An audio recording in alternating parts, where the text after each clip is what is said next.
guys, welcome back. It's Josh with the Financial Advisor Car Guy. So it's Saturday and today is lowering the Challenger day. So I'm gonna walk you guys around. I had actually already done the driver's side and I'm about to get going on the passenger side. And I just wanted to show you what this looks like. And so just to kind of clue you guys in, I think that the front of this car has already been modified. It always had a really extreme rake to it. It came with a rake from the factory where the front end is always just a touch lower than the rear. But generally it's like a 1/4 inch or 1/2 inch or something like that.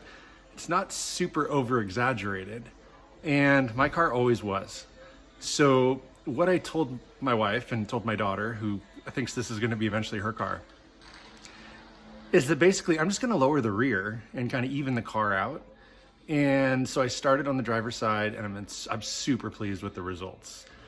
So I'm gonna walk you around and we're gonna take a look at that. Here we go. Okay, so before we look at the driver's side, here's the passenger side. And you can see that there's quite a large gap from the top of the tire to the fender well, or to the fender, the lower lip of that fender. And I wanted to kind of close that gap. If we walk up to the front, you'll see exactly what I'm talking about. It is definitely there, but not near as dramatic. It looks a lot better. And so if I could just even the back out, then I'd be thrilled. So also forgive that noise. I've got a neighbor renovating their backyard, re-landscaping, and the guys are there moving things around. So here is the driver's side lowered. So you'll notice that gap is still there, but it's much, much better. Looking at it objectively from the side, I'd say they're much more even now, which really makes me happy because that's exactly the look I was going for. I wanted the car to sit more level and flat as opposed to that factory rake. So I'm gonna go ahead and get going on the passenger side now, and I'll do another walk around when I'm all through. Okay guys, so I am midway to lowering this back passenger side corner. And it's actually really, really easy. All you have to do is remove one nut and one bolt. Take the spring out, put the new spring in, and then put that one bolt back and you're done. And I'm gonna show you where that bolt is. It's back here. Let's get underneath the car a little bit. Right here. Now, as you can see, my problem is the stupid exhaust. The bolt is about backed out as far as I can get it. So I'm gonna have to figure out a way to either remove a section of the exhaust to pull this bolt the rest of the way out, or I don't know. Yeah, I gotta figure this out. And I think what I'm gonna do is when I put it all back together, I'm gonna go from the front to the back as opposed to the back to the front for this bolt so that the exhaust isn't in the way in the future. I don't foresee having to do this again, but you know, in the event that I did or whatever, I don't wanna have to figure this out all over again. So just wanted to share this quick woe with you. Kind of a problem. Been kind of scratching my head at this for a few minutes now, and it's frustrating because the driver's side had much more clearance. The exhaust really wasn't in the way, and it was just a smoother process over there. So anyway, we'll keep moving and I'll keep you posted. So here's the finished product. Didn't take too long once I got that stupid bolt out. What I ended up doing was removing one nut holding the back end of the exhaust system up kind of down under here. And then I cheated a little bit, and I'll show you. I got under here and actually cut that hanger. And the reason I felt okay doing that was partially because it would made it a lot easier. And I didn't cut the whole hanger, but more importantly, I still need to get a real exhaust system on this car. So I think that's gonna get redone anyway. So for now, it was kind of the lazy fix, but I was able to get it done. And by cutting part of that hanger, it gave me the flexibility to drop the exhaust far enough I could get that bolt out really easy and then put it back really easy. So this job should have only taken about 15 minutes if the exhaust wasn't in the way. Oh, I need to catch my breath. But yeah, all in all, the springs are in, looking good. I'm gonna go ahead and mount that wheel back on there and lower it down and show you the results. So once again, here is the finished product.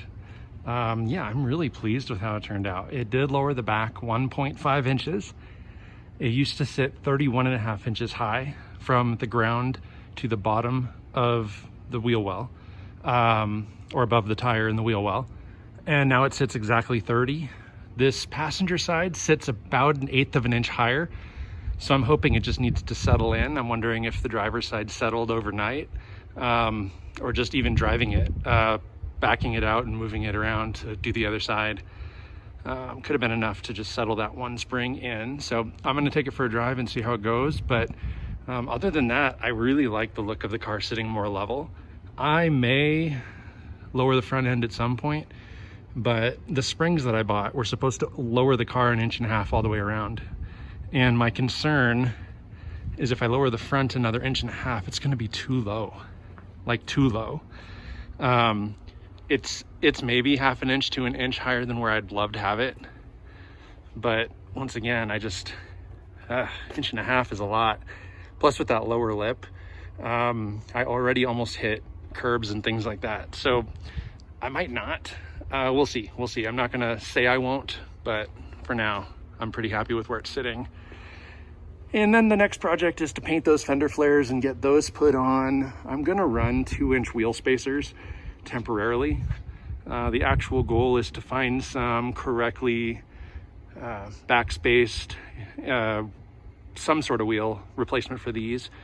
I like these, they're a good factory wheel, but I think I want a dish, and so I'll gotta find the right wheels. So in the meantime, I'm gonna run these stock wheels with some spacers and then get those flares on there. And then I'm gonna revamp the front end. I've got new headlights to go on, and eventually I need to pull a couple of dents and do some potential, yeah, these headlights are gonna get replaced with some halo projectors, and those are gonna look sweet. And then yeah, that front lip, it does make the car kind of low. So I don't know about the suspension part of it. We'll see. But yeah, so far it's been a really fun car. I'm really enjoying it. After the front end is revamped and fixed and hopefully less saggy and I can close some of those gaps on the hood and things, I do have some racing stripes to throw on here. And then of course, like I said, I want to do the exhaust. That left tip is still super messed up. So I need to get that figured out. And then again, there's a couple dents I need to pull. So the car's not done, but it's coming right along. So thanks so much for watching. If you like my content, please like and subscribe. You can always share and comment down below. And as always, may every investment you make be a good one. Till next time.